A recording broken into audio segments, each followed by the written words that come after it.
Wellman TV. Ricardo Willis. Kabanata 921, Ilan ang may tunay na puso? Sinabi ng aking amo. Mahinahong sabi ni Sierra. Ang iyong Panginoon. Hindi man lang ako nakilala ng iyong amo.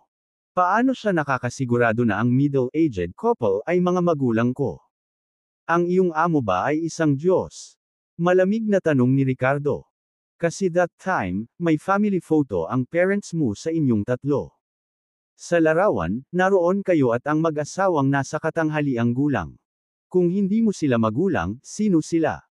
Mr. Willis, sabi ng aking master bago ka pumunta sa Cloudsea Mountain Base, kailangan mong pumunta sa aming Kagayo School.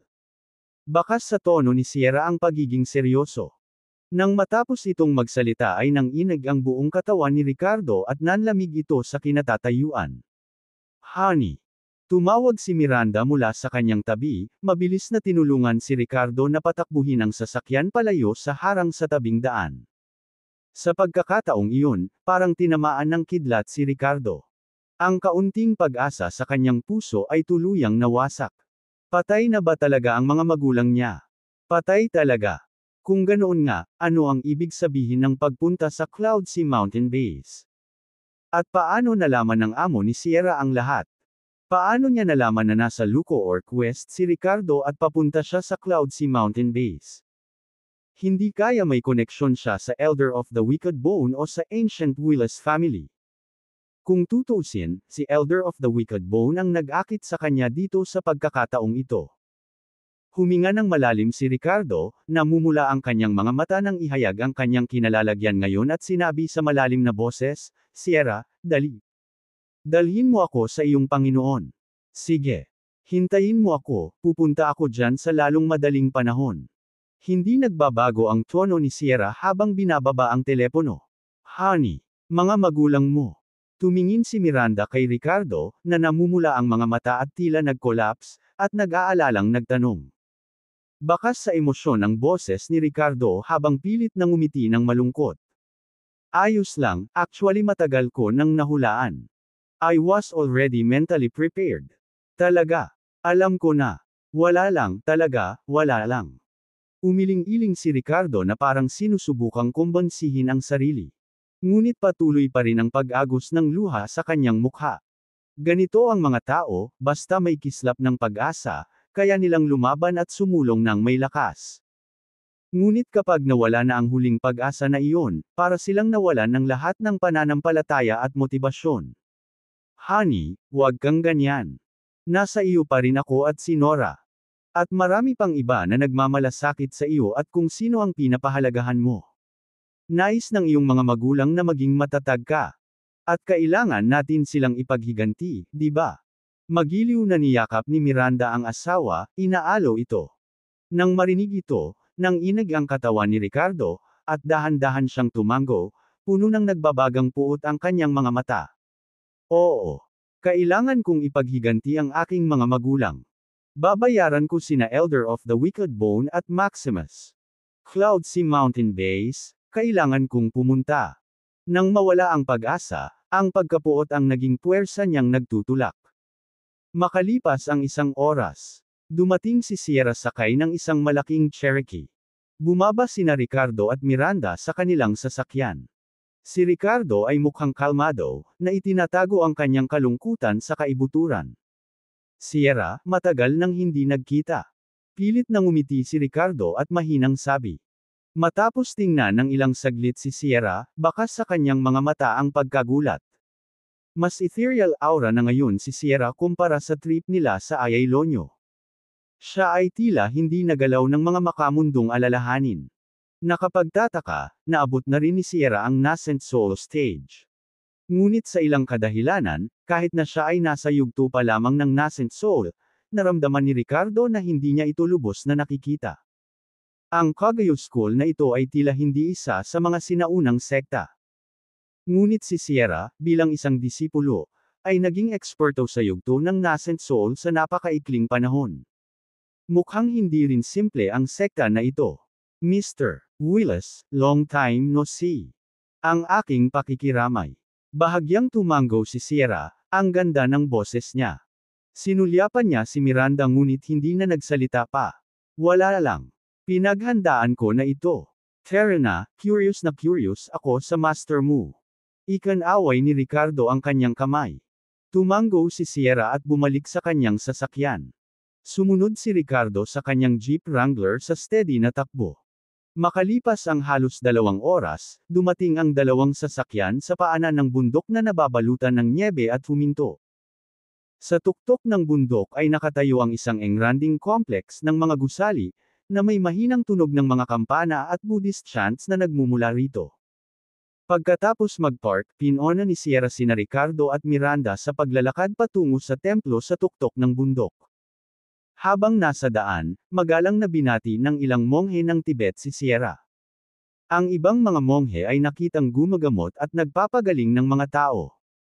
Sa wakas, dinala ni Sierra sina Ricardo at Miranda sa isang malaking bulwagan upang maghintay. Nakatayo sa bulwagan, tiningnan ni Ricardo ang estatwa ng Buddha sa harap niya at nakaramdam ng kawalang halaga. Sa sandaling ito, nakaramdam din ng kirot si Miranda. Ang puot sa kanyang puso ay tila naaliw sa payapang kapaligiran dito. Walang kamalay-malay, lumuhad siya sa harap ng rebulto ng Buddha at ipinikit ang kanyang mga mata, tahimik na nagdarasal para sa isang bagay. Huminga ng malalim si Ricardo at ilang beses ding yumuko.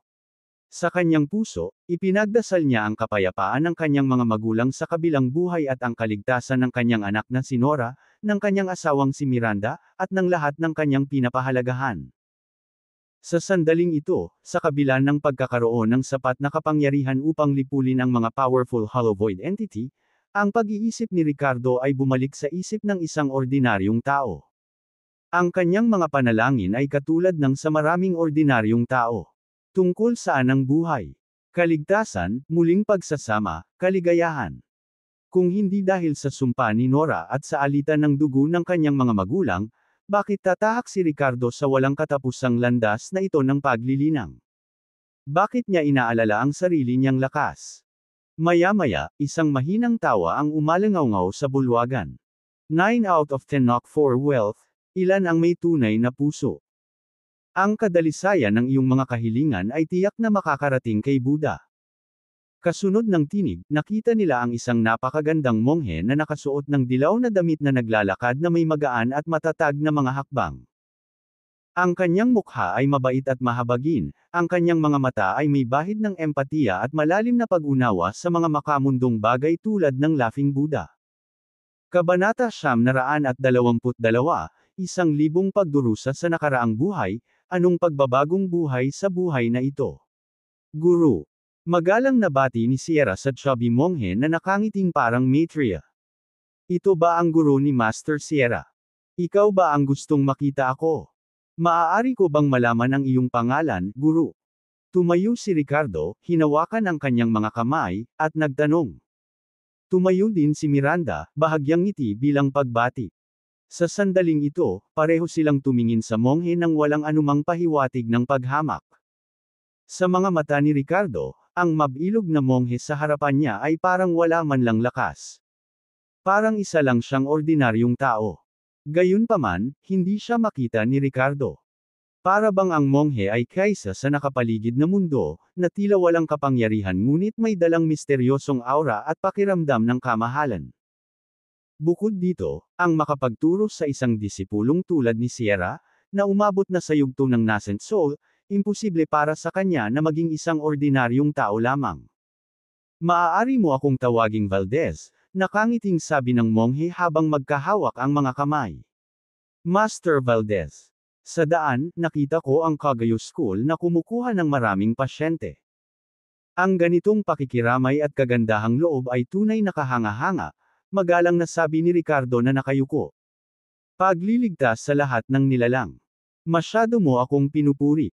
Kahit si Buddha ay hindi makapagliligtas sa lahat, tanging ang mga may nakatakdang koneksyon lamang, tumawa si Master Valdez at umiling. Tapos tumingin siya kay Ricardo at Miranda nang nakangiti. Kayong dalawa ang aking itinadhana. Oh! Iniisip ko kung paano ako pinaplano ni Master na maliwanagan. Tumaas ang isang kilay ni Ricardo at nagtanong.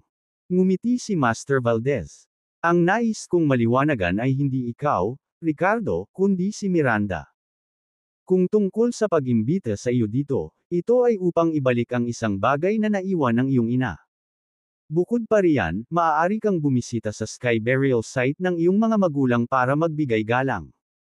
Nang matapos siyang magsalita, isang matangkad na pulang kristal ang lumitaw sa kamay ni Master Valdez.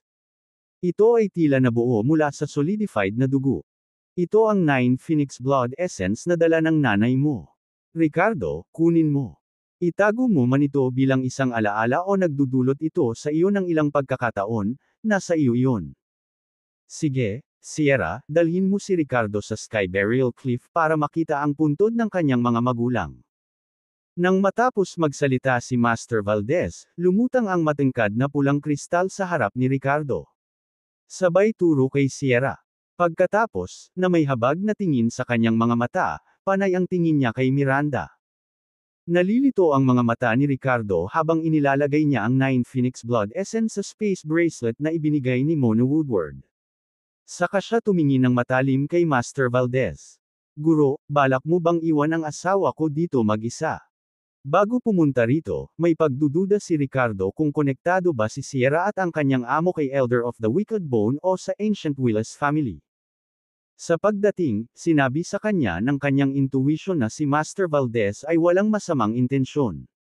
Gayunpaman, hindi niya maiwasang manatiling maingat.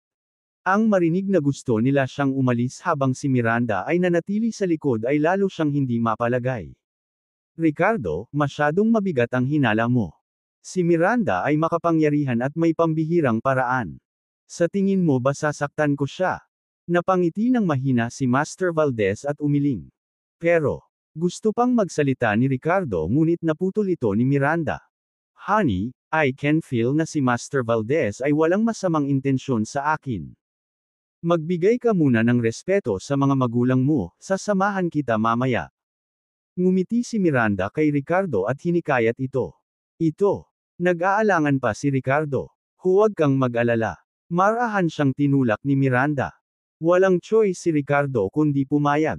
Sige. Mag-ingat. Bagamat wala na siyang sinabi pa, pinalawak niya ang kanyang mental field para masakop ang buong lugar ng Kagyu School. Kung si Master Valdez ay nagpakita ng anumang puot kay Miranda, mararamdaman ito kaagad ni Ricardo. Sa katiyakang iyon, tahimik niyang sinundan si Sierra palabas ng bulwagan at tinungo ang mas mataas na taluktok ng nyebe sa likod ng bundok kung saan matatagpuan ang Kagyu School. Guro, anong gabay mo para sa akin? Tanong ni Miranda na may bakas ng pagkalito sa mga mata pagkaalis ni Ricardo. Pinaalis niya si Ricardo dahil marami siyang hindi nalutas na mga isyu at kahit na mga paghihirap sa kanyang puso. Ang mga nakakatakot na alaalang iyon ay nagiging mas malinaw at mas kumpleto. Ang lahat ng ito ay tila nakakaapekto sa kanyang estado ng pag-iisip. Dahil dito, si Miranda ay parehong hindi nakayanan ang masamang kapangyarihan at napuno siya ng takot at pag-aalala. Sa sandaling ito, mataman niyang tinitigan si Master Valdez. Sa sumunod na segundo, tumingin sa kanya si Master Valdez na may mapayapang ngiti sa mukha. Ang kanyang mga mata ay tila lumaki ng walang hanggan sa paningin ni Miranda hanggang sa ang buong isipan niya ay nabaon dito. Para siyang nahulog sa panaginip sa pagitan ng realidad at ilusyon. Sa panaginip na ito, nakita ni Miranda ang kanyang sarili na ipinanganak. Si Emmanuel Lo ay nagmamadaling pumasok sa delivery room, at si Cara Luis ay nakatingin sa kanya na may mukha na puno ng pagmamahal at kagalakan. Pagkatapos ay nakita niya ang mga eksena mula sa kanyang pagkabata, kabilang ang mga sandali na dinidisiplina niya ang kanyang nakababatang kapatid na si Mason Lo. Eksena pagkatapos ng eksena. Tulad ng mga slideshow, na nagpaparamdam sa kanya na para bang muli niyang binalikan ang kanyang nakaraang buhay. Sa wakas. Boom!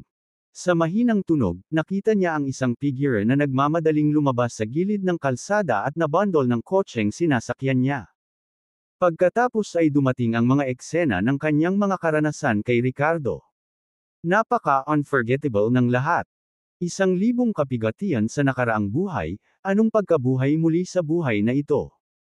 Ano ang tunay na sarili? Ang isang pag-iisip ay maaaring humantong sa alinman sa kaliwanagan o landas ng demonyo. Lock. Habang natigil ang eksena sa sandaling dumating sila ni Ricardo sa Kagayo School at nanalangin sa harap ng rebulto ng Buddha, isang sinaunang boses na parang kampana ang umalangaw-ngaw sa isip ni Miranda. Kaagad pagkatapos, naramdaman niya ang napunit na sakit sa kanyang kaluluwa na parabang nahahati ito sa dalawa. Kabanata 923, Paano mabubuhay ang mga kaaway? Ang kirot ng kaluluwa ay nagparamdam kay Miranda na para siyang nahuhulog sa walang katapusang bangin. Gayunpaman, pagkatapos na hamupo ang sakit, nakaramdam siya ng walang hanggan na init, at ang kanyang kaluluwa ay nakaranas ng kaginhawaan. Mula pagkabata hanggang ngayon, lahat ng naranasan niya ay tila naging napakalinaw. Pakiramdam ko ay isang buong mundo ang lumipas, ngunit ito rin ay tila isang panandaliang sandali. Muling nagkamalay si Miranda. Bigla niyang napagtanto na nasa Grand Hall pa pala siya. Gayunpaman, umalis si Master Valdez sa isang punto nang hindi niya napapansin.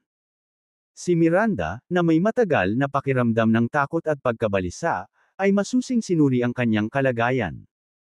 Mula ulo hanggang paa, hindi siya nasaktan. Gayunpaman, sa loob ng kanyang kaluluwa, tila may idinagdag. Ang pakiramdam ay parang isang bulan na lumilitaw sa isang malawak na karagatan. Gayunpaman, walang kakulangan sa ginhawa. Ano ba talaga ang nangyari? Sabi ni Master Valdez, liliwanagan niya ako. Maaari ba itong ituring na kaliwanagan? Wala siyang sinabi sa akin. Napuno ng malalim na kalituhan ang magagandang mata ni Miranda.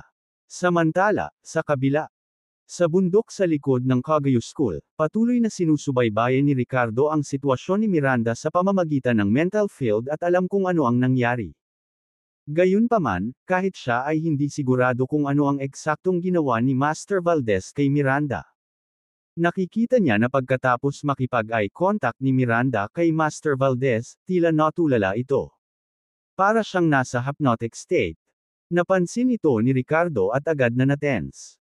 Nang nakita niya si Master Valdez na papalapit kay Miranda sa mental field, natakot siya na baka mapahamak siya ng Master. Gayunpaman, matapos bahagyang hawakan ni Master Valdez ang noo ni Miranda gamit ang kanyang daliri sa loob ng ilang segundo, tumalikod siya at umalis sa bulwagan. Idinilat ni Miranda ang kanyang mga mata. Bagamat tila nalilito siya, tila wala siyang panganib. Saka lang nakahinga ng maluwag si Ricardo. Mr. Willis, nakatanggap ng sky burial ang iyong mga magulang dito ilang taon na ang nakakaraan. Itong punso ay ang kanilang cenotaph. Sa sandaling ito, pinangunahan ni Sierra si Ricardo sa gilid ng bundok ng tuktok. May nakalatag na bantan ng lupa. Walang lapida o pangalan, tanging kasuutan lang ang naiwan ng kanyang ama na si Cedric Wills at ina na si Aliyah Winter na inilibing sa loob. Sa pagtingin sa punso, si Ricardo ay nakaramdam ng labis na kalungkutan at ang kanyang mga mata ay tumulo sa luha. Ang pinakamalaking pagsisisi sa buhay ay ang pagnanais na alagaan ang iyong mga magulang kapag wala na sila. Tatay, nanay, narito na ang iyong anak na walang galang. Pinalaki mo ako, ngunit hindi ako nagkaroon ng pagkakataong gantihan ka bago ka umalis. Magtiwala ka, wawarayin ko ang mga nanakit sa iyo at ipaghihiganti ko ang iyong pagkamatay. Lumuhad doon si Ricardo, may bahid ng emosyon ang boses. Ang mabagsik na mukha ng kanyang ama at ang maamong kilos ng kanyang ina na si Aliyah ay tila malinaw sa kanyang isipan. Gayunpaman, napunta na sila sa ibang mundo. Itay, inay, sana ay maayos ang pamumuhay mo sa kabilang mundong iyon. Doon, hindi mo na kailangang mag-alala tungkol sa sumpang iniwan ng Ancient Willis family o magdurusa pa. Maganda ka siguro. Nagsalita si Ricardo sa punso sa pamamagitan ng kanyang mga luha. Sa huli, hindi niya napigil ang umiyak ng malakas. Tatay, nanay, na-miss kita. Miss na kita. Hindi mo man lang nakita ang apo mo. Nami-miss kita, nais ng iyong anak na makita kanya muli. Sa sandaling ito, hindi na si Ricardo ang mapagpasyahan at napakatalino na henyo na sumikat sa paligsahan sa pagpili ng binhi ng Star Path. Hindi rin siya ang young master ng Sun Moon Isle o ang tagapagmana ng Dodror Dragon. Iyak siya ng iyak na parang walang magawang bata na namimiss ang mga magulang niya. After who knows how long, isang magiliw na kamay ang nagpunas sa kanyang mga luha. Pagkatapos, lumuhod sa tabi ni Ricardo, ilang beses yumuko si Miranda patungo sa punso. Tatay, nanay, ako ang iyong manugang na si Miranda. Sa buong buhay ko, aalagaan kong mabuti ang anak mo. Makatitiyak ka. Namumula rin ang magagandang mata ni Miranda sa kakaiyak. Ang pagdinig kay Ricardo, na kadalasang napakalakas at matatag, ay umiyak ng malungkot na nadurog din ang kanyang puso. Tatay, nanay, nakikita mo ba? Ito ang iyong manugang. Hehe. Ang ganda niya no. Sa susunod, isasama ko rin si Nora para makilala ka. Huminga ng malalim si Ricardo, pinunasan ang kanyang mga luha, pilit na ngumiti, at hinawakan ang kamay ni Miranda habang nagsasalita. Makalipas ang ilang oras, bumalik ang dalawa sa Cagayo School. Sa pagkakataong ito ay hindi na nila muling nakita si Master Valdez at nagpaalam sa Sierra bago umalis. Sa paanan ng bundok, huminga ng malalim si Ricardo at nag-aalalang nagtanong, "Honey, ano ang ginawa sa iyo ni Master Valdez? May nararamdaman ka bang mali?" Bagamat nasuri na niya at nakipag-ugnayan pa ng direkta sa kaluluwa ni Miranda, hindi pa rin niya maiwasang magtanong. Walang mali. Sa pagkakataong iyon, naramdaman ko na lang na binalikan ko ang buong buhay ko mula sa kapanganakan hanggang ngayon. Baka gusto ng master na maalala kita ng mas malalim. Umiling si Miranda. Habang nagsasalita siya, ang kanyang magagandang mata ay puno ng malalim na pagmamahal at pagkamahiyain habang nakatingin kay Ricardo. Oo, kailangan yan. Ngumisi si Ricardo.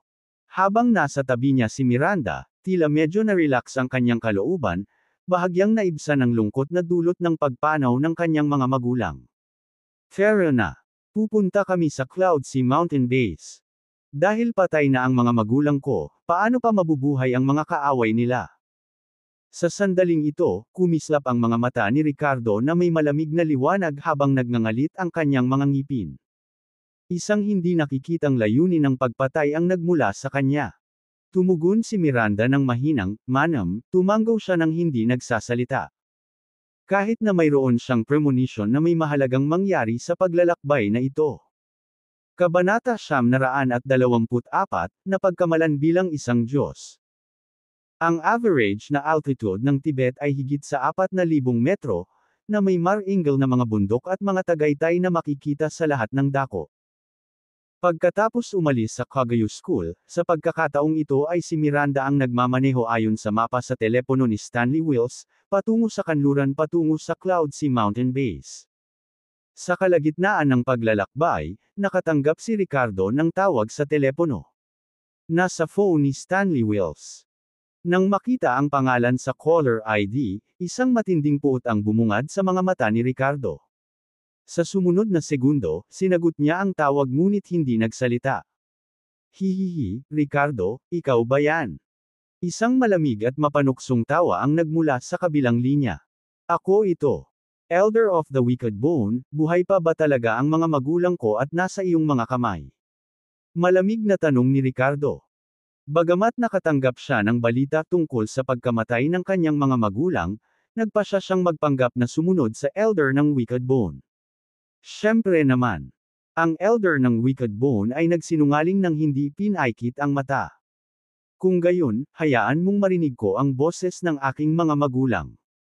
Bahagyang nagbago ang ekspresyon ni Ricardo habang naglalaro. "Ang mga magulang mo ay nakakulong sa isang lugar na walang signal, hindi mo sila naririnig. Ricardo, maniwala ka man o hindi. Kung hindi ka naniniwala sa akin, hindi mo kailangang sumama. At worst, pahihirapan ko na lang ang mga magulang mo ng isa pang 10 o 8 taon." Hahaha. Tumawa ng walang konsensya ang Elder ng Wicked Bone. Pagkatapos, nagbago ang kanyang tono ng magtanong, "Paano ang aking alagad? Pinatay mo ba siya?" Malamig na sumangot si Ricardo ngunit hindi sumagot. "Patay na patay, di bale. Siguraduhin lang na mabilis kang makarating sa Cloudsea Mountain Base. May mapa ang phone ni Stanley Wills, alam mo naman kung paano makarating dito di ba? Hihihi. Hihintayin kita." Pagkatapos sabihin iyon, ibinaba ng Elder ng Wicked Bone ang telepono. Sa sandaling ito, nakatayo siya sa tuktok ng isang bundok, kasama ang 3 pa. Ang isa sa kanila ay tila isang mapang-akit na babae na nakasuot ng berde, na may mga mata na parang dalawang itim na butas na walang anumang puti. Siya si Asher Abyss, isa sa 4 na Ghost King sa ilalim ni Maximus. Nagtataglay ng lakas ng mid-stage Hollow Void, maaaring hindi siya katugman ni Ricardo ngayon. Ngunit ang kanyang Void Exile ability ay napakahalaga para sa pagharap kay Ricardo sa pagkakataong ito. Pipigilan nito ang organisasyon ng Order Warden na matukoy ang kanilang pag-atake sa Ricardo. Ang dalawa pa ay matatandang lalaki na may katandaan. Sila ay sina Clive Wills at Master Colin, 2 sa 5 natitirang powerful clan guardians ng Ancient Willis family sa Shattered Void Realm. Parehong nasa early stage fragmented void level. Ang bundok na kanilang kinaroroonan ay hindi kalayuan sa kanluran mula sa isang maulap na lugar. Sa unang sulyap, ang ambon ay mas mukhang lumiligid na madilim na ulap kaysa ethereal fog. Isang makapal na aura ng kalokohan ang tila bumalot sa kalangitan na parang isang demonyong presensya. Kahit sa malayo, nagpapadala ito ng panginginig sa kanyang gulugod. Ang lugar na iyon ay Cloudsea Mountain Base. Isa rin itong ipinagbabawal na lugar sa Luko Orc West. Sa loob ng daan-daang milya, iniwasan ito ng mga tao at hayop, at ito ay kakaunti ang populasyon. Siyempre, hindi mahanap ni Ricardo ang Cloudsea Mountain Base online kanina dahil hindi ganoon ang tawag ng mga lokal. Ang Cloudsea Mountain Base ay isang pangalan lamang na ibinigay kay Ricardo ng Elder of the Wicked Bone tungkol sa kanyang mga lolo't lola at mga magulang. Maghihintay ba tayo doon? Pagkatapos ng tawag, ang Elder ng Wicked Bone ay tumingin sa Cloudsea Mountain Base at ngumiti ng masama. Oo. Sa pagkakataong ito ang target natin ay patayin si Ricardo at ikulong ang kanyang kaluluwa. Ngunit hindi natin dapat alertuhan ang organisasyon ng Order Warden, kung hindi, ang pamilya ng sinaunang Willis ay mahaharap sa mapangwasak na parusa. Kaya Asher Abyss, ikaw ang bahala. Sa sandaling ito, tumingin si Master Colin sa nakakatakot na babae at sinabi, "Huwag kang mag-alala. Kapag ipinatapon ko si Ricardo sa aking walang laman na espasyo, walang makakaalam na namatay siya doon." Kahit na mag-imbestiga ang organisasyon ng Order Warden sa ibang pagkakataon, hindi sila makakahanap ng anumang mga pahiwatig. Sa karamihan, nag-aatubili silang maghahinuha na si Ricardo, itong binhi ng Star Path, ay misteryosong naglaho. Kumpiyansa na tumanggo si Asher Abyss. Sa sumunod na segundo, hinawakan ni Master Clive ang Elder ng Wicked Bone habang kinuha ni Master Colin ang Asher Abyss. Sila ay naging dalawang daluyan ng liwanag at pumasok sa lugar na puno ng demonyong aura. Hinihintay na pumasok si Ricardo sa kanilang bitag upang iligtas ang kanyang mga magulang. Ang Luko Orc West ay palaging hindi mahuhulaan. Matapos maglakbay ng mahigit 200 kilometro, pumasok sina Ricardo at Miranda sa isang blizzard area. Ang mabangis na hangin ay nagdala ng mga snowflake na parang mga blades na tumatama sa mga bintana ng sasakyan. Kung hindi ginamit ni Ricardo at Miranda ang kanilang timbang para patatagin ito, baka natangay na ng bagyo ang kanilang jeep. Ano? Sa sandaling ito, tumangala si Ricardo sa langit at nagbago ang kanyang ekspresyon. Nakita niya ang isang figure na tinatangay ng bagyo sa gitna ng hangin, walang magawang lumipad sa paligid. Mas mabuti ang pagligtas ng buhay kaysa sa pagtatayo ng 7 palapag na pagoda. Dahil nakita natin, tulungan natin. Sabi ni Ricardo at pinahinto si Miranda ng sasakyan. Hindi siya santo ngunit hindi rin siya lubos na malamig ang loob. Pagkababa ng sasakyan ay tumalon si Ricardo sa ere patungo sa tinatangay ng hangin. Sa sandaling ito, direktang na-neutralize ng kanyang physical force field ang gravity. Kung gugustuhin niya, maaaring lumipad si Ricardo ng mahabang panahon ng walang kahirap-hirap. Ngunit hindi siya sanay at mas gusto niya ang kanyang mga paa sa matibay na lupa, kaya bihira niyang gamitin ang kakayahang lumipad na ito maliban kung kinakailangan. Snap! Ilang sandali pa, hinawakan ni Ricardo ang tao. Makalipas ang kalahating oras. Sa loob ng isang bahay sa Luko Orc West. Ang apoy sa kalan ay pumutok ng mainit, sa loob ay parang tagsibol kumpara sa blizzard sa labas ibang mundo sa kabuuan. Isang pamilyang may tatlo ang lumuhad sa harap nina Ricardo at Miranda, na patuloy na nakayuko bilang pasasalamat. Para silang nakaharap sa mga Diyos. Salamat sa pagligtas sa buhay ko, kung hindi, nadala na ako ng demonyong hangin na iyon at tiyak na namatay. Salamat sa pagligtas sa asawa ko, kung wala siya, matatapos ang pamilya natin. Salamat sa pagligtas sa tatay ko. Taos-pusong nagpasalamat din ang batang lalaki ng pamilya. Iniligtas ni Ricardo ang lalaki ng pamilyang ito. Ang kanyang pagkilos sa paglipad sa isang bagyo upang iligtas ang isang tao ay tila walang kabuluhan sa kanila. Kabanata 925, ang alamat ng Nine-Headed Phoenix. Sa kasalukuyang antas ng paglilinang at kakayahan ni Ricardo, siya ay nagpakita na halos tulad ng isang makalupang Diyos sa mga ordinaryong tao. Gayunpaman, nakaramdam ng awkward sina Ricardo at Miranda habang pinapanood nila ang isang pampamilyang pagsamba sa kanila bilang mga Diyos. Matapos silang tulungang makatayo, nagsinungaling si Ricardo, na nagsasabing siya ay isang explorer sa Lucoor Quest, naghahanda na umakyat sa Mount Everest. Ipinaliwanag niya na may dala siyang state-of-the-art na jetpack, na nagpapahintulot sa kanya na lumipad at iligtas sila. Ang kanyang nakakumbinsi na kwento ay nagpapaniwala sa kanya ng pamilya, na hindi kailanman umalis sa Lucoor Quest. Kahit ano paman, ikaw ang aming dakilang benefactor. Ang lalaking nagngangalang Douglas, na may maitim at bahagyang namumula na mukha, ay puno ng pasasalamat at pagpipitagan. By the way, saan kayong dalawa papunta sa kanluran? Sa sumunod na segundo, tinanong ng lalaki mula sa Lucoor Quest sina Ricardo at Miranda, na tila may iniisip. Pupunta kami sa isang lugar na tinatawag na Cloudsea Mountain Base. Narinig mo na ba? Sandaling nag-isip si Ricardo bago sumagot. Cloudsea Mountain Base. Hindi ko pa ito narinig. Nagpalitan ng tingin ang mag-asawa at sabay na umiling. Inilabas ni Ricardo ang telepono ni Stanley Wills, inilabas ang mapa, at ibinigay ito kay Douglas, at itinuro ang isang markang lugar sa mapa, narito na. Saglit na tumingin sa mapa si Douglas at ang kanyang asawa, unti-unting naging seryoso ang kanilang mga mukha. Benefactor, hindi ka dapat pumunta sa Forbidden Zone of Demonic Clouds. Masyadong delikado, walang makakabalik sa lugar na iyon. Ito ay isang impyernong isinumpa ng mga demonyong kaluluwa. Nagsalita si Douglas na may tame time na ekspresyon. Tame time ding nakiusap ang kanyang asawa, mga benefactors, kahit nag-e-explore kayo, huwag kayong pumunta doon. Sa bibig ng mga taga-Lucoor Quest, ang Cloudsea Mountain Base ay kilala bilang Forbidden Zone of Demonic Clouds. Ayon kay Douglas at sa kanyang asawa, ito ay mas nakakatakot at nakakatakot kaysa sa anumang ipinagbabawal na lugar sa Kunlun Mountains. Nakinig si Ricardo sa kanilang mga babala ngunit walang pag-aalinlangan na tumango. Nang maramdaman ang pagkagambala ni Ricardo, nagpatuloy si Douglas, benefactor, huwag mong baliwalain ito. May isang alamat tungkol sa Forbidden Zone of Demonic Clouds.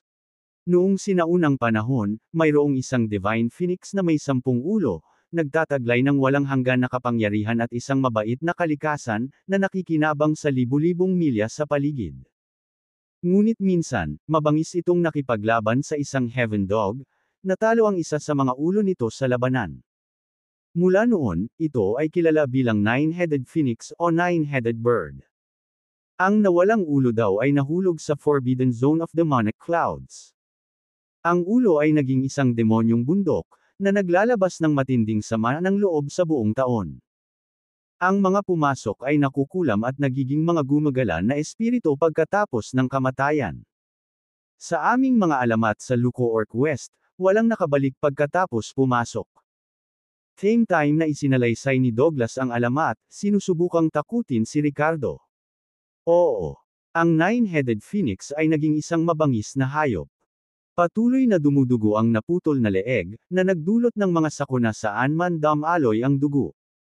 Nilalamon nito ang mga kaluluwa ng tao, kapag namatay ang mga tao, nilalamon nito ang kanilang mga kaluluwa.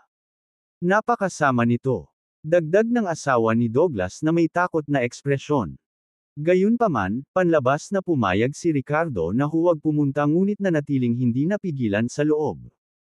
Upang ipaghiganti ang kanyang mga magulang, makipagsapalaran siya kahit sa underworld. Tsaka wala namang lumabas. Imposible. Hindi ba nakatakas ang mga magulang niya doon? Hindi ba't malayang dumating at umalis ang elder ng Wicked Bone? Hindi naniniwala si Ricardo sa mga ganitong pamahiin tungkol sa ulo ng nine-headed bird. Isa lang itong dead object. Bukod dito, ang mga alamat ay may limitadong kredibilidad. Sa sandaling ito, ilang beses na nagbago ang ekspresyon ng mukha ni Miranda nang marinig ang mga kwento ni Douglas. Pagkatapos kumain ng tanghalian sa bahay ni Douglas, nagpaalam sina Ricardo at Miranda at nagpatuloy sa kanilang paglalakbay. Honey, okay ka lang. Kung talagang natatakot ka, hindi kita pipilitin na pumunta. Sa sasakyan, na nagmamaneho ngayon si Ricardo, napansin niyang tila nakaalis si Miranda mula nang umalis sila sa bahay ni Douglas. Nakita niyang nakakatuwa ito. Talaga bang matakot ang kanyang asawa sa alamat ng nine-headed phoenix?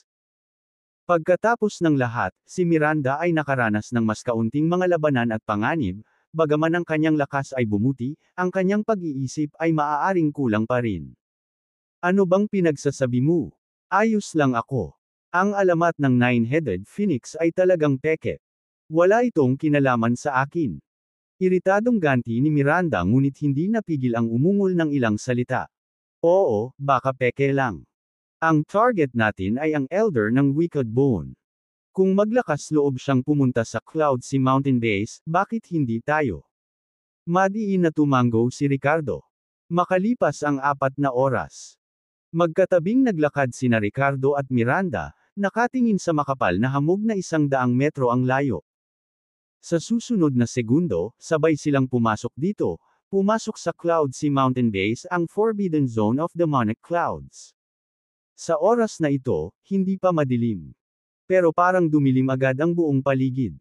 Napuno ng makapal na lamig ang hangin, na may halong mga hibla ng hinanakit. Mukhang maraming tao ang namatay dito. Ang bigat ng sama ng loob. Tumaas ang isang kilay ni Ricardo at hindi napigil ang iklik ang dila. Oo. Malumanay na tugon ni Miranda, puno ng pagkabalisa ang maganda niyang mga mata. Ang pagpasok sa Forbidden Zone of Demonic Clouds na ito ay nagparamdam sa kanya na parang may kumukonekta sa kanya sa isang misteryosong paraan, halos tumawag sa kanya. Gayunpaman, mahigpit niyang nilabanan ang koneksyong ito. Parang ayaw niyang harapin ito. Boss! Sa sandaling ito, sinubukan ni Ricardo na pakawalan ang kanyang mental field para maghanda sa anumang posibleng krisis. Elder of the Wicked Bone, nandito ako. Magpakita ka. Kabanata 926, pagkatapon. Umalangaw-ngaw ang boses ni Ricardo sa buong Cloudsea Mountain Base. Hihihi, Ricardo, ang lakas ng loob mong sumama ha. Kaagad pagkatapos, isang masamang boses ang umalangaw-ngaw sa hangin. Malungkot ang ekspresyon ni Ricardo, at galit na sumigaw, hindi mo ba ako pinapunta? Ipakita ang iyong sarili. Kung mayroon kang anumang mga scheme, ngayon na ang oras upang gamitin ang mga ito. Kung gusto mong makita ang iyong mga magulang, magpatuloy ka. Malapit mo na silang makita. Sabi ng boses ng matanda ng masasamang buto. Malamig na senggal ni Ricardo. Sa kabila ng pagkalat ng kanyang mental field, hindi niya matukoy ang eksaktong lokasyon ng Elder of the Wicked Bone. Ang Cloudsea Mountain Base na ito ay tila tahanan ng kalaban. Kailangang aminin ng isa, kahit na ang Elder ng Wicked Bone ay mayroon lamang maagang lakas ng nascent soul, ang kanyang kadalubhasaan sa dark arts ay medyo malalim. Habang humihina ang boses, biglang lumitaw ang isang landa sa gitna ng gumugulong na malademonyong fog mula sa lahat ng direksyon, na tila ginagabayan sina Ricardo at Miranda pasulong. Honey, ingat ka. Seryosong sabi ni Miranda. Napansin niya na ang landas na ito ay tila patungo sa parehong direksyon bilang isang bagay na naramdaman niyang isang misteryosong koneksyon. Oo. Mahal, lapit ka sa akin. Basta magkadikit tayo, dapat walang makakapagbanta sa atin, maingat na tumango si Ricardo. Kung ang isang grupo ng mga tao ay aalis ngayon at sasali siya sa isang tunay na laban, kahit na sila ay mga powerful fragmented void cultivator, hindi siya matatakot sa isang labanan. Ngunit ang elder ng Wicked Bone ay malinaw na may ilang may itim na pandaraya sa kanyang manggas.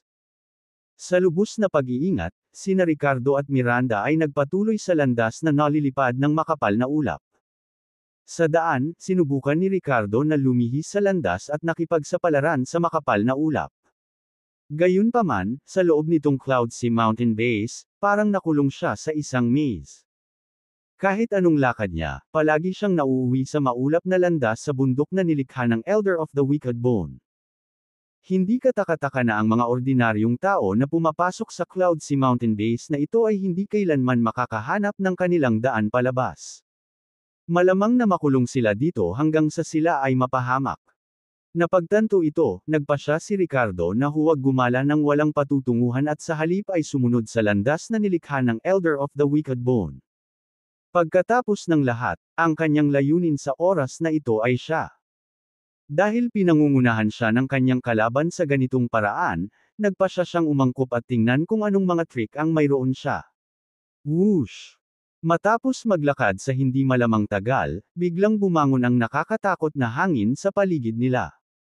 Naging malungkot ang mga ekspresyon ni Ricardo at Miranda nang biglang naglaho ang makapal na ulap sa harap nila, na nagpapakita ng malinaw na tanawin sa unahan.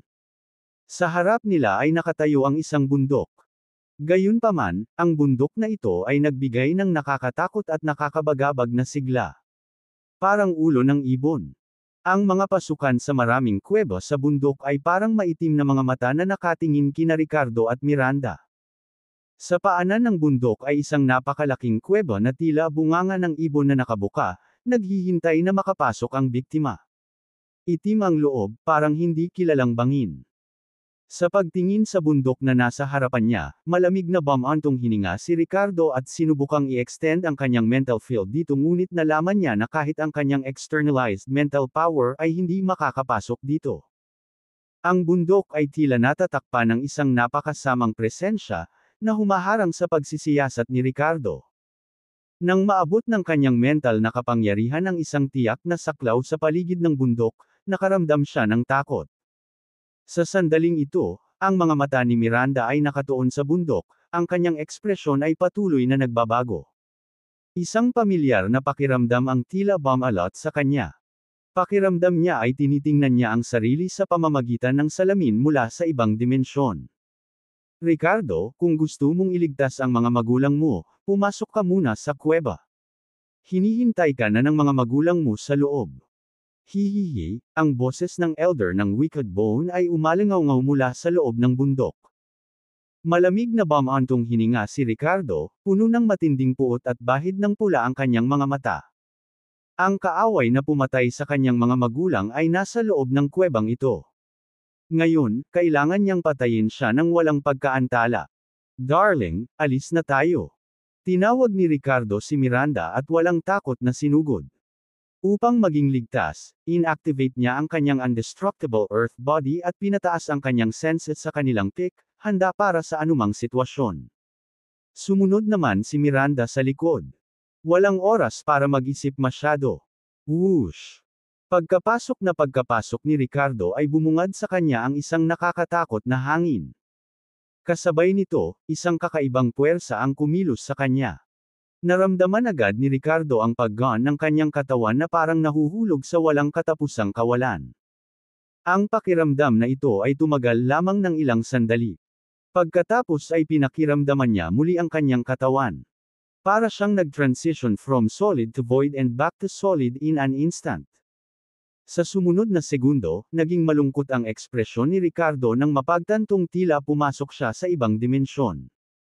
Dalawang figure na naglalabas ng lubhang mapanganib na aura ay nakatayo sa hindi kalayuan, nakatitig sa kanya. Samantala, sa labas sa madilim na kuweba. Biglang bumangon ang kakaibang asol na apoy, na nagpapaliwanag sa mga figure ni Elder of the Wicked Bone at Asher Abyss sa loob ng kuweba na parang mga baluktot na anino ng mga demonyo. Ang mga mata ni Asher Abyss ay mas nakakatakot na itim sa sandaling ito. Nagmukha silang patay na tubig sa halip na mga black hole. Sinasamantala ang pagiging hindi handa ni Ricardo, ginamit ni Asher Abyss ang kanyang Law Divine Ability, Exile. Hinayla niya si Ricardo at dalawang ninuno ng Ancient Willis family, Clive Wills at Colin Wills, sa isang void space na nilikha niya. Sa loob doon, walang makakaalam kung ano ang nangyari. Samantala, ang Elder of the Wicked Bone ay mapanuksong tumingin kay Miranda, na nakaharang sa labas ng kuweba. Ngumisi siya, huwag kang mag-alala. Kapag tapos na ang Ricardo, turn muna. Papasukin mo ako. Nag-aalalang sigaw ni Miranda.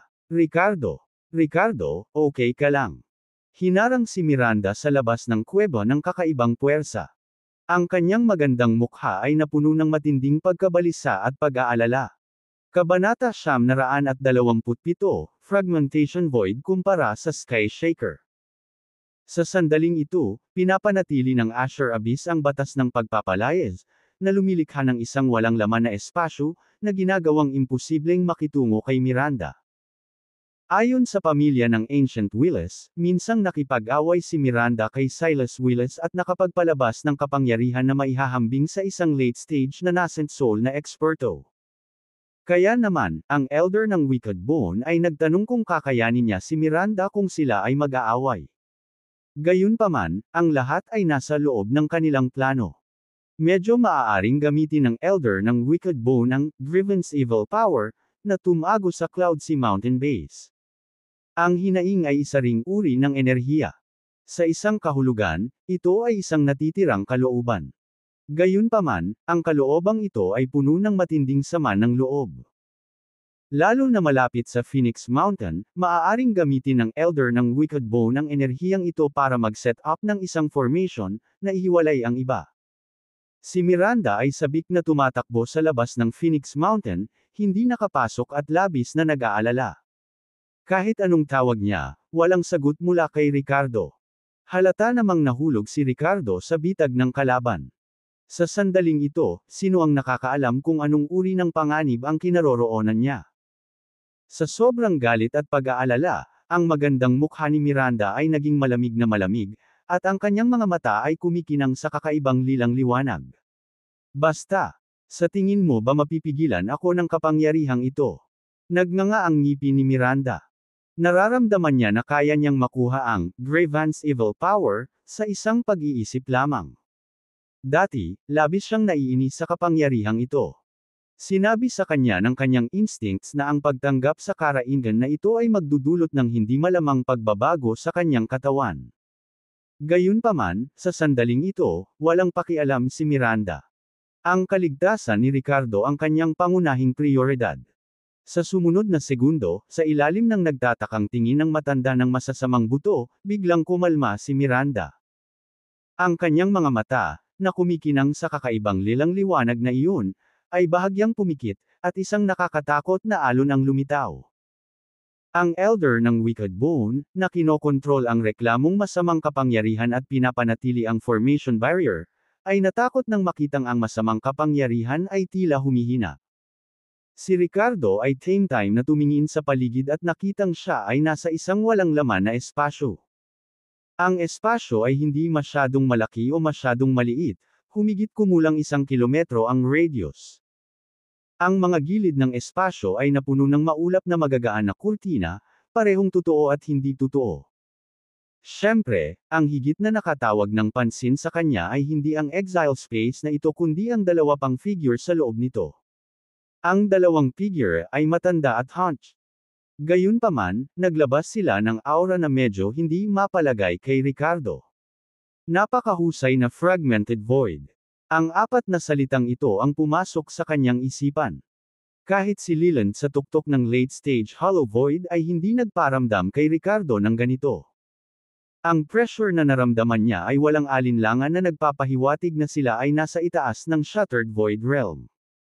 At sa katunayan, ang dalawang ito ay sina Clive Wills at Colin Wills, dalawang makapangyarihang tagapag-alaga ng angkan ng Ancient Willis family. Parehong nasa early stage fragmented void level. Kung ito man ay ang Elder ng Wicked Bone na nag-akit kay Ricardo sa Cloudsea Mountain Base o sa exile space ng Asher Abyss, lahat sila ay mga pandaraya lamang sa huli.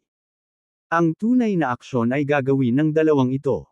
Upang patayin si Ricardo, kailangan ang ganap na lakas. Ang mga trick ay para lamang, pagtanggol, ang kanilang mga sarili mula sa pagtuklas ng organisasyon ng Order Warden. Sino kayong dalawa? Tanong ni Ricardo sa malalim na boses. Boy, ikaw ay itinuturing na miyembro ng Ancient Willis family. Bago ka mamatay, hayaan mo akong linawin. Ako si Clive Wills ng Ancient Willis family. At ako si Colin Wills. Nagsalita ang dalawang matanda sa paos na boses. Bago ako mamatay, gusto mo ba akong patayin? Nagseryoso ang ekspresyon ni Ricardo sa narinig. Ano sa tingin mo? Malamig na tumikim si Master Colin. Hindi ka ba natatakot na lipulin ng organisasyon ng Order Warden ang pamilya mo?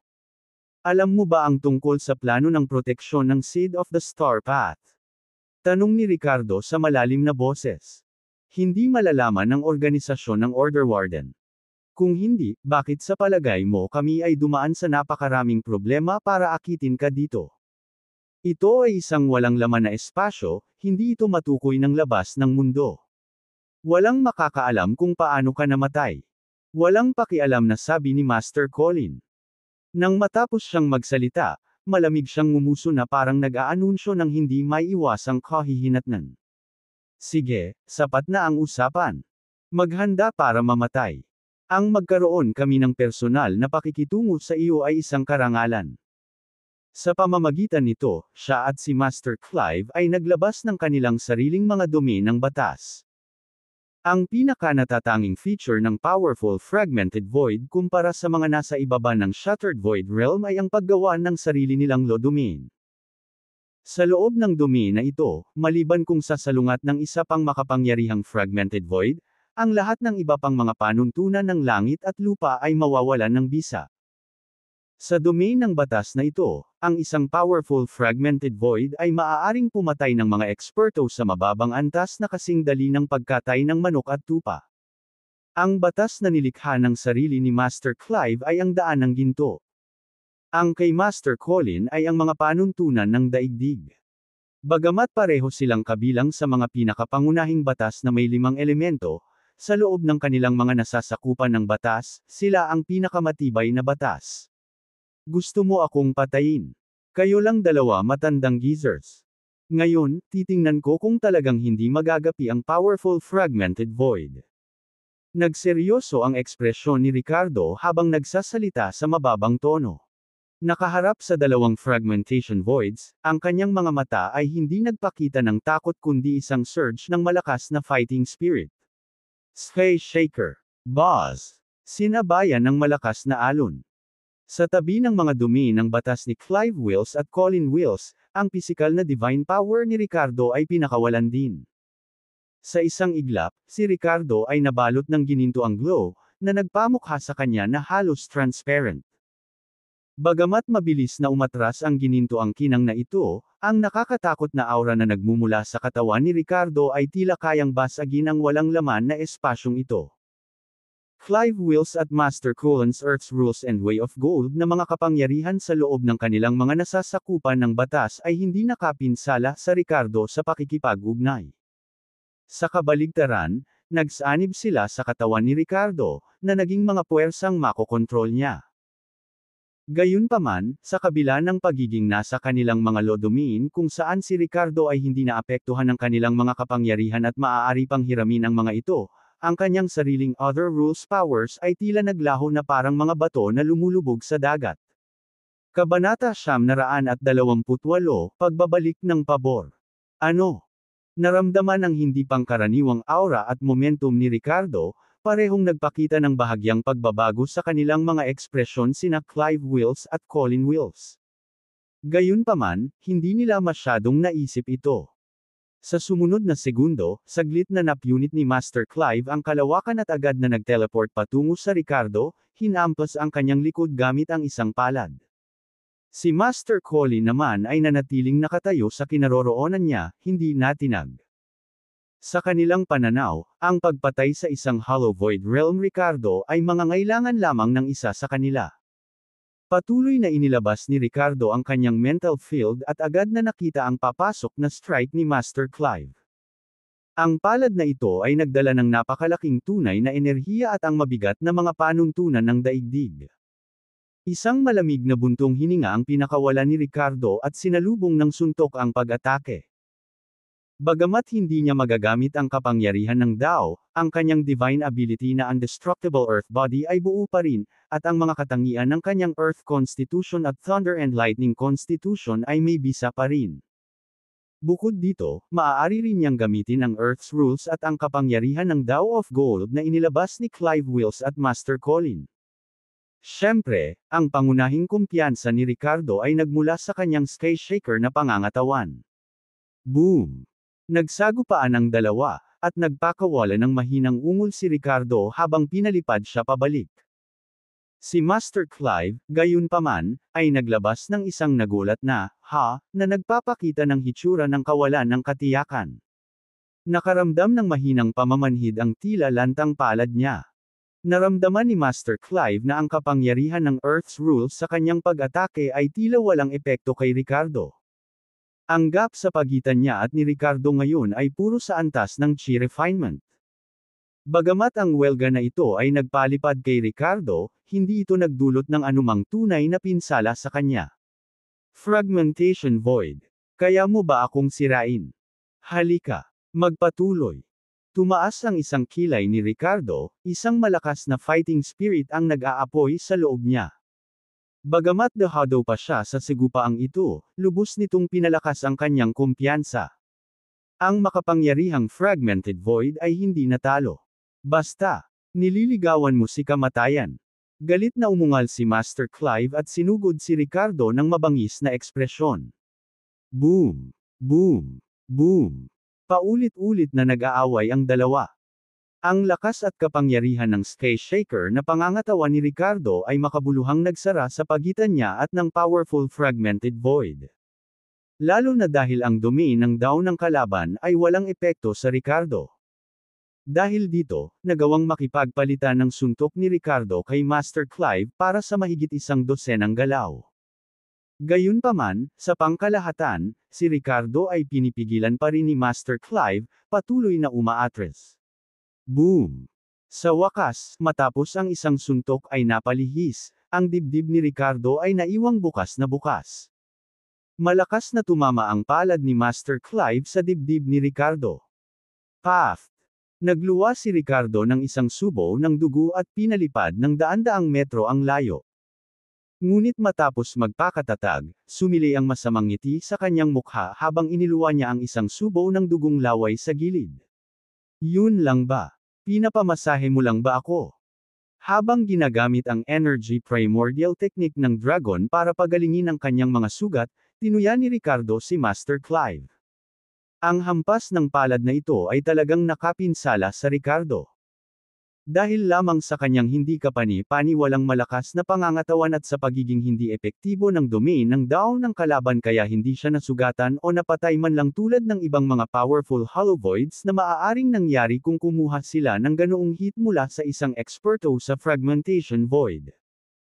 Katulad ni Vinny noon, na nawalan ng kakayahan at malapit ng mamatay sa pamamagitan ng nag-iisang hampas ng palad ni Ebenezer.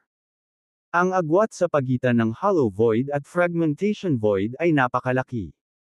Gayunpaman, ang pagkakaibang ito ay tila hindi nalalapat sa Ricardo. Ano? Paano ito posible? Paano ka pa nakatayo? Damn it! Mukhang hindi makapaniwala si Master Clive. Walang imposible. Bakit hindi kayong dalawa ang lumapit sa akin? Hoy matandang mahilig manood ng mga elepante, sumama ka rin. Panunuyan ni Ricardo. Colin Wills, hindi mo kailangang makialam. Ako mismo ang papatay sa kanya. Galit na sigaw ni Master Clive kay Master Colin bago muling sinisingil si Ricardo.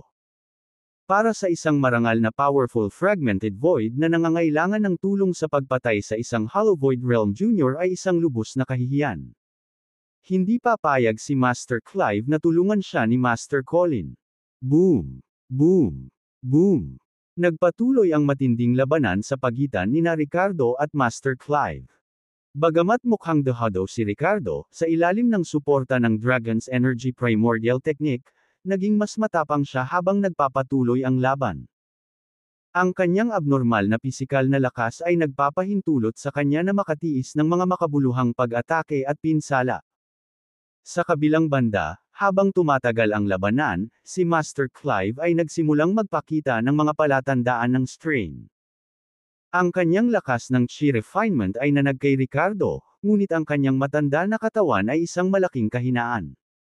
Dahil hindi mabilis na mapatay si Ricardo, naging pabigat para kay Master Clive ang bawat sagupaan. Damn it! Hindi ko inaasahan na pipilitin mo akong gamitin ang aking banal na kakayahan sa Dao. Ricardo, tingnan natin kung kakayanin mo ito. Si Master Clive ay walang ibang pagpipilian kundi gamitin ang kanyang banal na kakayahan sa Dao sa kanyang pagkabigla. Bukod sa Dao Domain, isa pang makapangyarihang paraan ng Powerful Fragmented Void ay ang kanilang divine ability ng Dao. Mount Tai Crush. Sa sumunod na segundo, ang matanda na mukha ni Master Clive ay nabaluktot sa napakabangis na ekspresyon. Sa isang dagandong, ang Earth's rules mula sa lahat ng direksyon ay naging isang maliit na bundok na bumagsak sa ulo ni Ricardo. Nakatayo doon si Ricardo na may nakakainis na ngiti sa labi. Ginagamit ang iyong divine ability ng Dao laban sa akin sa tagal ng Sky Shaker divine ability. Gumagana ba ito? Boom! Sa isang iglap, ang maliit na bundok na nabuo ng Earth's rules ay bumagsak sa ulo ni Ricardo. Gayunpaman, si Ricardo ay nanatiling nakatayo doon, ganap na hindi nasaktan. Hindi lang iyon, mabilis na naglaho ang buong bundok habang ito ay hinihigop sa katawan ni Ricardo. Sa tagal ng divine ability ng Sky Shaker, anumang kapangyarihan ng Dao na ginamit ng iba ay walang epekto kay Ricardo at sa halip ay maa-absorb niya. Aking turn. Binabalik ang pabor. Paano mo gusto ang aking Earth's rules? Ang mga mata ni Ricardo ay kumikinang sa matinding liwanag habang ang hangarin sa pakikipaglaban ay umusbong sa loob niya. Isang pahiwatig ng pagpatay na layunin ang lumitaw. Oras na para sa isang tog-ong ganting atake. Kabanata 929, Take My Hit. Sa sandaling ito, si Ricardo ay napuno ng mamamatay tao na layunin. Pakiramdam niya ay dumating na ang oras upang magpasya sa buhay at kamatayan. Pagkatapos ng lahat, ang kanyang kakayahan sa Sky Shaker ay may limitadong tagal at hindi magagamit ng walang katapusan sa isang pagkapatas laban sa kalaban. Kailangan niyang tapusin ito ng mabilis. Kung kaya niyang pabagsakin si Clive Wills, baka may sapat pang oras para harapin si Colin Wills. Sa pag-iisip na ito, nagpakawala ng dagandong si Ricardo, at ang kanyang aura ay tumaas ng husto. Itinulak niya ang kanyang mga kamaupasulong, na nagpuntirya ng malakas na hampas kay Clive Wills. Inubos ng suntok na ito ang lahat ng panloob na enerhiya ni Ricardo. Bukod dito, naglalaman ito ng kapangyarihan ng mga batas na inilabas nina Clive Wills at Master Colin. Lalo na ang kakayahang, Mount Tai Crushing, na ginamit ni Master Clive, na naglalaman ng kakilakilabot na kapangyarihan ng mga batas, na lahat ay nakuha ni Ricardo. Ginamit niya ang puwersa laban sa sarili niya. Bagamat hindi alam ni Ricardo ang anumang kakayahan na may kaugnayan sa mga batas, maaari niyang palayain ang mga ito sa pinaka-brute force na paraan. Sa sandaling ito, ang kanyang lakas ay umabot na sa mid-stage hollow void. Ang kanyang panloob na enerhiya ay hindi kapani-paniwalang sagana at nakakatakot. Ang welga na ito, na nagpatuyo kahit sa kanyang dantian, ay hindi may larawan ng lakas. Ang strike na ito ay ang Dragon Tiger Dual Form Fist. Ang pinakamakapangyarihang paraan ng pag-atake na kasalukuyang pinagkadalubhasaan ni Ricardo. Umuungol. Ang mga imahe ng dragon at tigre ay tila halos nakikita. Umaatungal ng mabangis habang sinisingil nila si Clive Wills.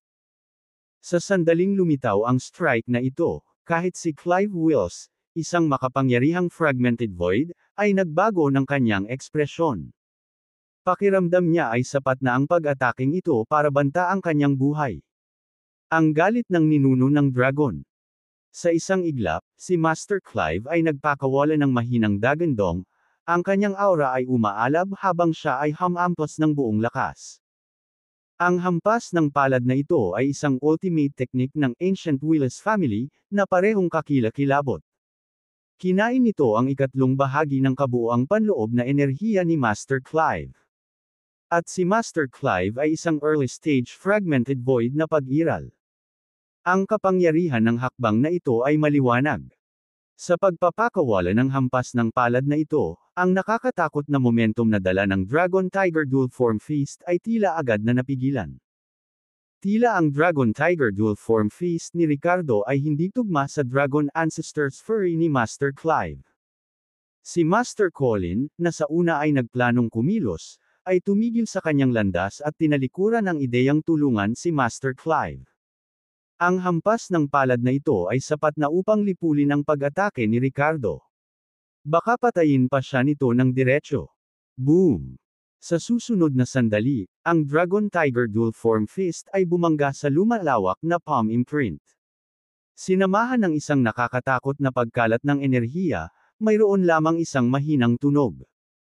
Sobrang concentrated ang energy na parang nilalamon kahit ang tunog. Ang dragon at tigre ay agad na naglaho. Na-neutralize lamang nila ang wala pang kalahati ng kapangyarihan ng Dragon Ancestors Fury. Ang pinakahuling hakbang ng isang napakahusay na fragmented void ay hindi pangkaraniwang. Sa sandaling ito, naramdaman ni Ricardo na tumayo ang kanyang balahibo. Alam niya na ang pag-atake na ito ay pinalakas ng panloob na enerhiya ni Master Clive at hindi sa pamamagitan ng kapangyarihan ng mga batas. Ang kanyang kakayahan sa Sky Shaker ay hindi maaaring baliwalain ang lakas ng hampas ng palad na ito. Sa isang iglap, walang pagdadalawang isip na kumilos si Ricardo. Pumunta ka. Siya ay sumigaw habang ang isang daloy ng liwanag ay lumipad mula sa kanya, na sinalubong ang hampas ng palad ng walang anumang pag-unlad. Ang agos ng liwanag na ito ay walang iba kundi ang sinaunang kayamanan na katatapos lamang makuha ni Ricardo, salamin ng mga pagsubok.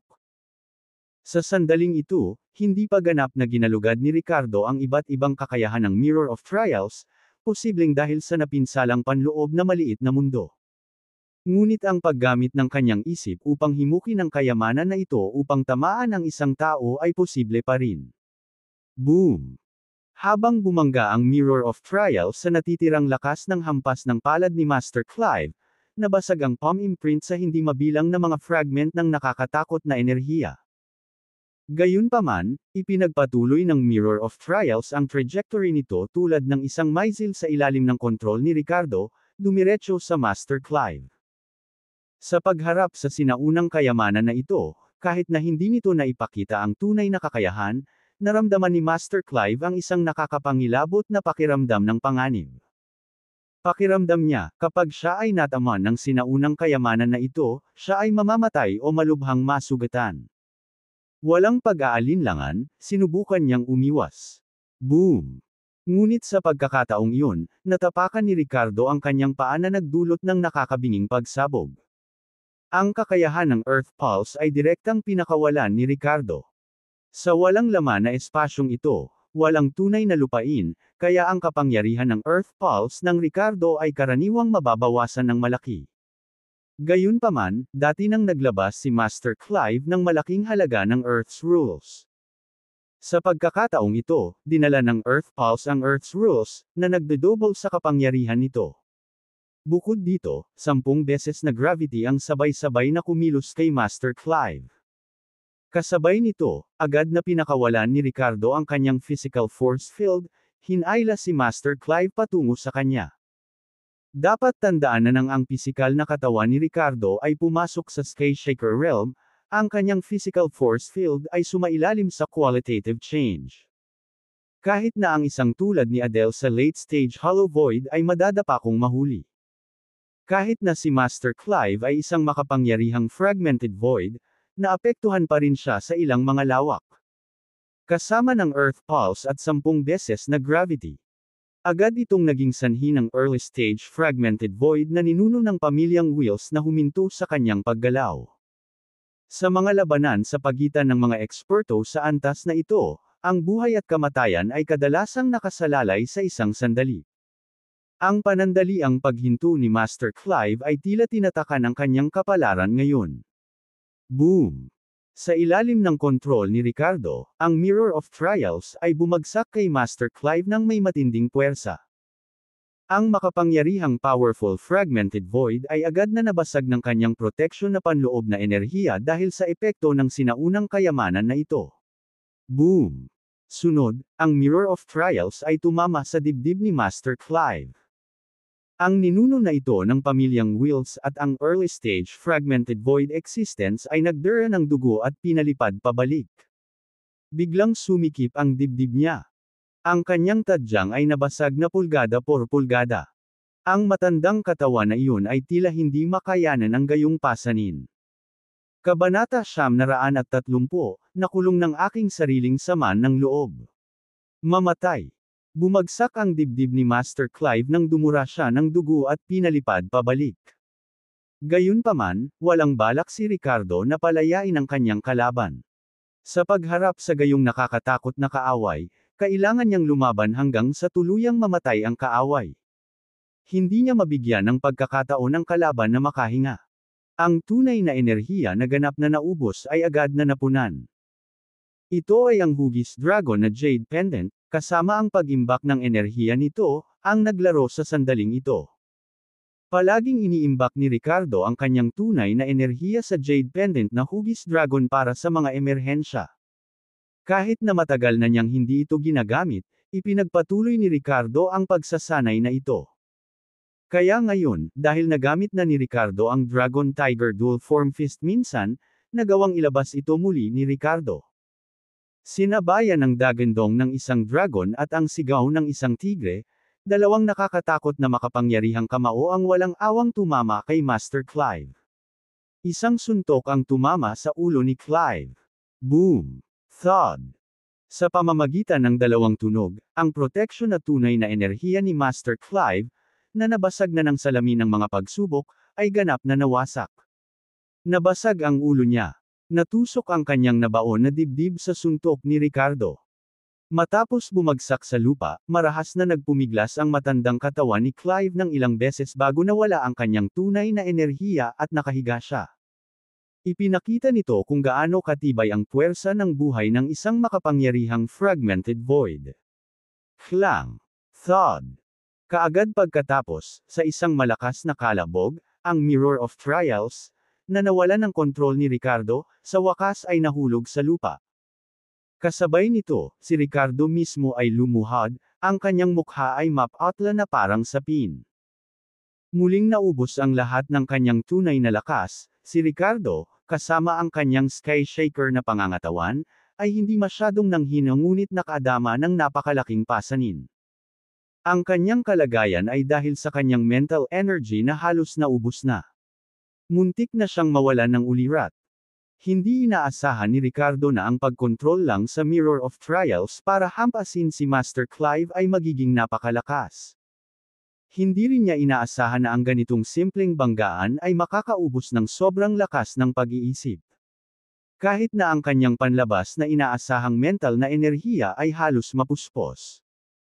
Ipinakita nito na kahit na kinilala siya ng Mirror of Trials bilang Panginoon nito, malayo pa rin si Ricardo sa ganap na paggamit ng kayamanang ito.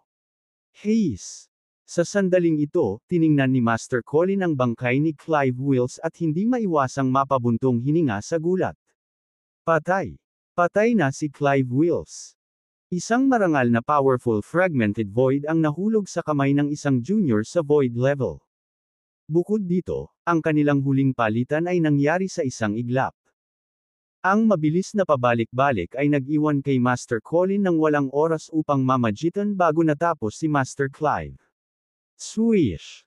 Matapos ang unang pagkabigla, ang mga mag-aaral ni Master Colin ay biglang nagkontrata habang siya ay nawala sa kanyang kinatatayuan. Tuluyan nang nawala ang panghahamak na naramdaman niya kay Ricardo. Boom! Napunit niya ang kalawakan at hinampas ng palad si Ricardo mula sa likuran. Sinadya niyang patayin si Ricardo ng mabilis sa napakatinding puwersa. Si Ricardo ay pinalipad, nagbuga ng dugo mula sa kanyang bibig. Pagkalapag, sinubukan niyang bumangon ngunit muling bumagsak. Ano? Hindi pa rin patay. Mukhang nagulat si Colin Wills. Hindi siya nagpigil sa welga na iyon, ngunit hindi nito napatay ang tila marupok na si Ricardo. Haha! Nakakaawa. Ang makapangyarihang fragmented void ay walang espesyal. Tumalsik ng dugo si Ricardo pero ngumisi ng nakakaloko. Ang kanyang mga mata ay nagniningning sa pagmamataas at hindi sumusukong espiritu. Sa sandaling ito, halos maubos ang kanyang mental energy. Nakaramdam siya ng matinding sakit ng ulo at maaaring himatayin anumang oras. Alam niyang may kakayahan siyang patayin si Master Clive ngunit hindi na niya kayang harapin si Master Colin. Ang pagpatay sa isang makapangyarihang fragmented void ay naubos ang lahat ng kanyang mapagkukunan at diskarte. Ito na ba ang katapusan? Nakaramdam ng ayaw at panghihinayang si Ricardo. Ngunit hindi siya magpapakita ng kahinaan sa harap ng matandang asong ito mula sa pamilya Wills. Nang marinig ito, galit na tumingin si Master Colin at nagngalit ang kanyang mga ngipin. Anak, matigas ka pa rin magsalita kahit nasa bingit na ng kamatayan. Maswerte kang napatay mo si Clive Wills. Ikaw ay nasa iyong limitasyon. Tingnan natin kung ano pa ang magagawa mo laban sa akin. Ngumisi si Ricardo at niluwa ang isang subo ng dugo. Sa ibaba ng fragmentation void, hindi ako matatalo. Laban sa fragmentation void, maaari kong alisin ang isa sa akin. Ang pagpatay sa isa sa inyo ay sulit na. Hahaha. Terra, kung papatayin mo ako, bilasan mo. Pag gumaling ako, ibababa din kita. Nagdilim ang mukha ni Master Colin habang kumukuha siya ng totoong enerhiya sa kanyang palad para sa isang nakamamatay na hampas laban kay Ricardo. Gayunpaman, sa sandaling iyon, bigla siyang natigilan. Pakiramdam niya ay naging kawalan siya. Mas maaga ng kalahating minuto. Hindi. Anong nangyayari? Bakit nawawala ang sama ng loob na enerhiya na bumubuo sa hadlang? Anong nangyayari? Ang elder ng Wicked Bone ay nagpakita ng matinding takot at pagkalito sa kanyang mukha. Nanlaki ang mata niya sa gulat. Sa sumunod na segundo, naramdaman niyang tuluyang nawala ang harang niya. Pagkatapos, isang nakamamanghang figure ang pumasok sa kuweba ng Phoenix Mountain. Ang makakita ng ganoon kagandang figure ay dapat na nakalulugod sa mata. Gayunpaman, sa sandaling ito, ang elder ng Wicked Bone ay nakadama ng walang katapusang takot at pangamba. Ikaw, paano mo nagawa? Gulat na tanong ng elder of the Wicked Bone. Pumasok si Miranda, kumikinang ang kanyang mga mata sa nakakatakot na lilang liwanag. Ang kanyang Kat-Anji tanging magandang mukha ay tila natatakpan ng isang maputlang kulay asul, mukhang medyo nakakatakot at hindi malusog. Ngunit nakakatakot ang aura na ipinalabas niya. Lalo na't ang aura na ito ay tila may halong malalim na hinanakit na maaaring sumagip sa isipan ng isang tao. Ginagamit ang sarili kong nagtatagal na sama ng loob para bitag ako. Ano ang naisip mo? Umalangaw-ngaw ang boses ni Miranda na parang sinaunang yelo. Swish! Sa sumunod na segundo, iwinagayway niya ang kanyang malajade na kamay, at isang malako na anino ang bumaril, na bumabalot sa elder ng Wicked Bone na parang talon ng agila. Karapat-dapat kang mamatay. Sa sandaling ito, tila hindi lubos na malinaw si Miranda. Siya ay likas na nagtatanim ng malalim na pagkamuhi para sa elder ng Wicked Bone at gusto niya itong patayin. Hindi.